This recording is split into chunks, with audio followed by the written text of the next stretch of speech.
To Tom, the wind wails as if to wake the dead for one last dance on the field of battle.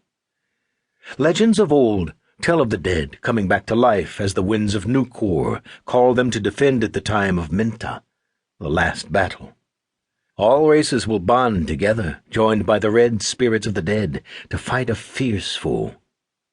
As Tom looks around, however, it appears the dead neither hear nor care. Cold, harsh coils of moving air rush across the snow-packed peaks, sending brilliant wafts of snow glittering off the crest. It looks like a shroud he saw once in an old book. The purple shroud covered an old man who many thought a prophet. The cloak glittered in the picture like the snow reflecting the moon's rays. He did not care whether the old man was a prophet or not. He wished the person a safe journey. However, the shroud wrapped tightly around the man tantalized him. The prophet knelt with several women in prayer. They dressed in white, with a hood wrapped loosely about their heads. One was kissing a cross. In the past, the Scant races held varying religious beliefs. The Pecants ranged from agnostic to atheist.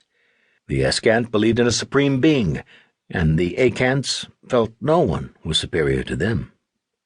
The Escants went their way, and the Pecants went theirs. The Acants, unwelcome and disliked by all, thought nothing of it.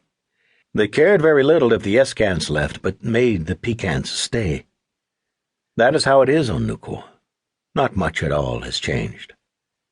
He believes in a creator of all things, a divine personified being, although he gives it little thought.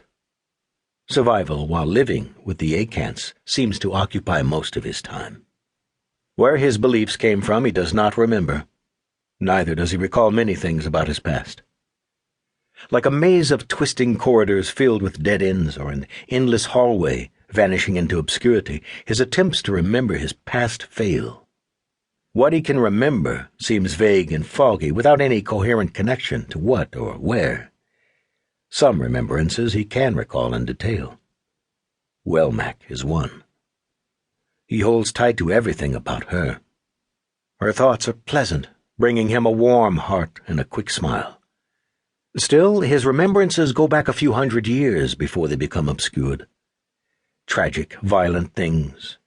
Death, war, blood, hate, or even a simple accident he finds no pleasure in remembering, will cause a black, impenetrable barrier blocking any recollection of it.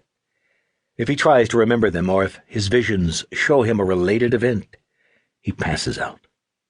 He cannot remember details of Nucor's violent upheavals, but he does remember that Nucor started in carnage, and if things do not change, it will end that way. It has been thousands of years since the planet's first conception, since the first quivers of convulsions leading to the violent eruptions of spewing molten lava onto its primordial soil. Also since life first came here and walked along its brilliant beaches, followed by selfishness, greed, and the putrid brutality of war. Love, once existing among blooming flowers and bountiful forest. Life was warm and fulfilling, like a spring breeze carrying the fragrance of lilac. To keep listening to this audiobook, I've left you a link in the description so you can do it, at no cost thanks to Audible's 30-day free trial.